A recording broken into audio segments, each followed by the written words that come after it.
welcome to Video Game Takeout.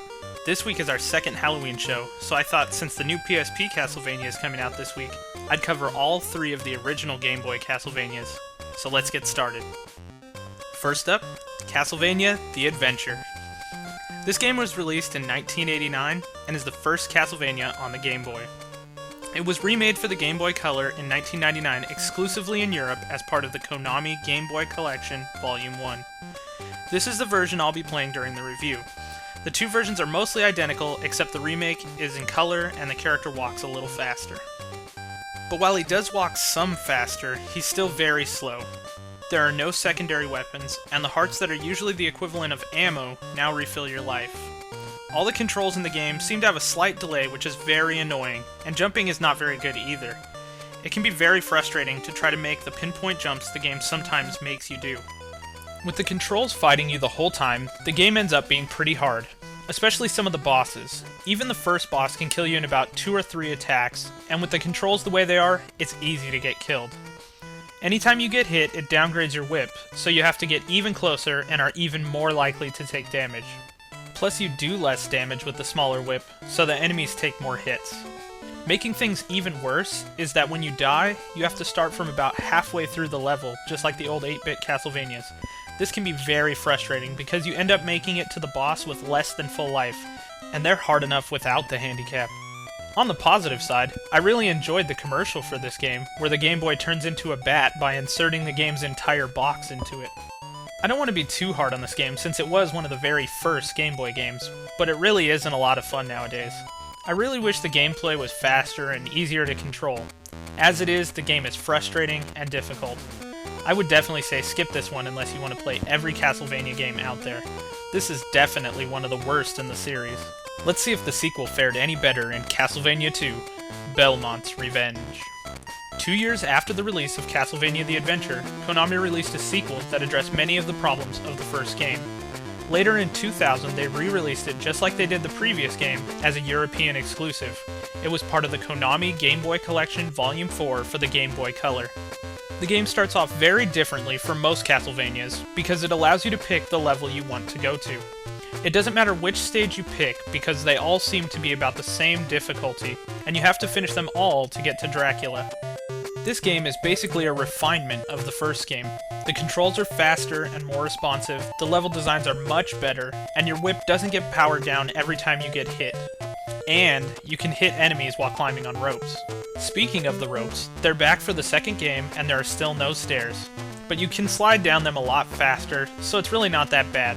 One welcome addition to finally make it to the portable games are the sub-weapons. Now, just like in the console versions, hearts are collected as ammo for your secondary weapon. There are still a few things that haven't been fixed though.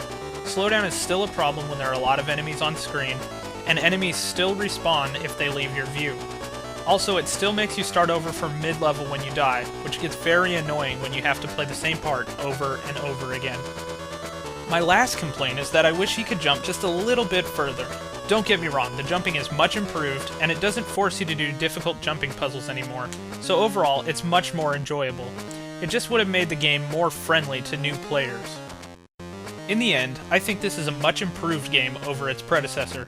Sure, it still has problems, but you can tell that in the 2 years between the first and second game, Konami put a lot of work into making this a more enjoyable game, and they succeeded.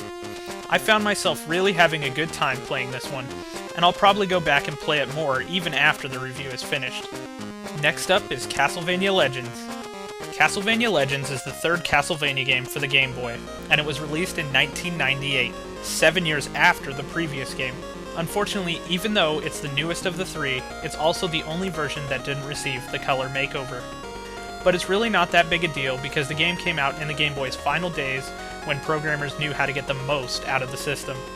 The first thing you'll notice when you start the game is the ability to select your level from the second game is gone in favor of the classic linear style.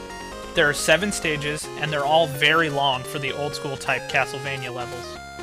The game's control is very similar to the second game, and you get to choose from 2 different difficulty settings. The easier one keeps your whip always charged no matter how many times you get hit. This makes the game much easier for beginning players to get into, but still leaves the door open for hardcore players that want the challenge of the harder difficulty.